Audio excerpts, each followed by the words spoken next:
Donc, une autre idée peut-être, c'est de glisser le licol en dessous ici et tourner la tête un petit peu vers moi, comme ça.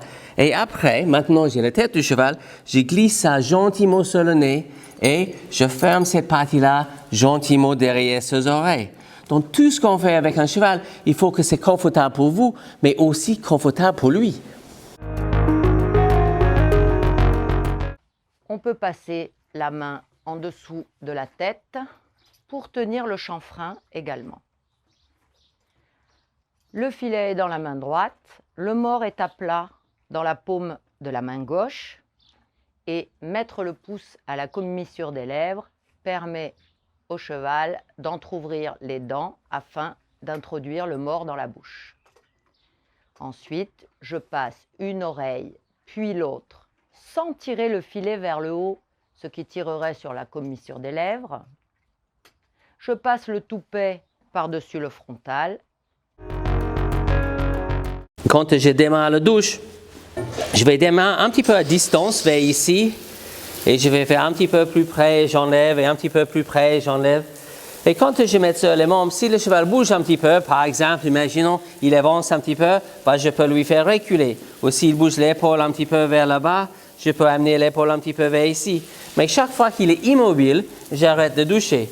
Jusqu'à qu'il apprenne que le douche va continuer s'il bouge et arrête quand il arrête.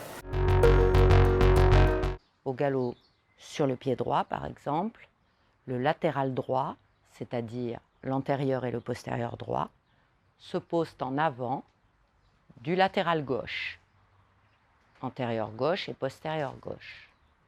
Ce système permet au cheval de contrôler son équilibre latéral dans les tournants au galop.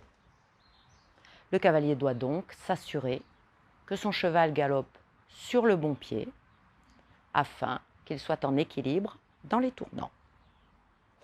S'il ne le sent pas encore, le cavalier peut jeter un coup d'œil discrètement en baissant les yeux pour comparer les deux sommets d'épaule de son cheval.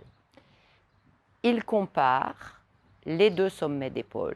Celui qui est le plus souvent en avant détermine le pied sur lequel il galope. Pour garder un cheval intéressé, il faut être intéressant. Et une des choses qu'on peut faire sur le cercle, c'est ajouter de la variété.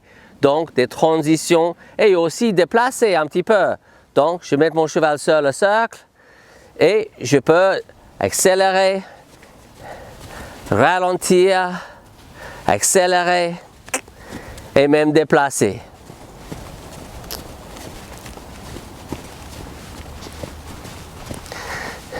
Parfois je marche avec elle, on se déplace comme ça et je peux enchaîner des cercles, changer la direction, balader un petit peu avec elle.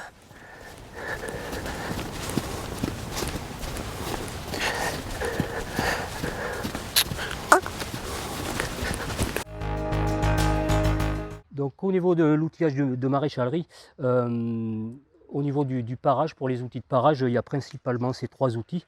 Ça c'est une maillotche plastique, enfin celle-là est en cuir, c'est une maillotche cuir qui sert à parer donc. Le rond-pied, l'outil indispensable pour le parage, et la râpe. Voilà, on peut utiliser d'autres outils comme la pince à parer, mais les trois principaux outils sont ceux-là. Donc après le parage, la deuxième opération, après on a ajusté le fer, et donc l'opération suivante consiste à accrocher le fer au pied, donc avec les clous, ça s'appelle le brochage.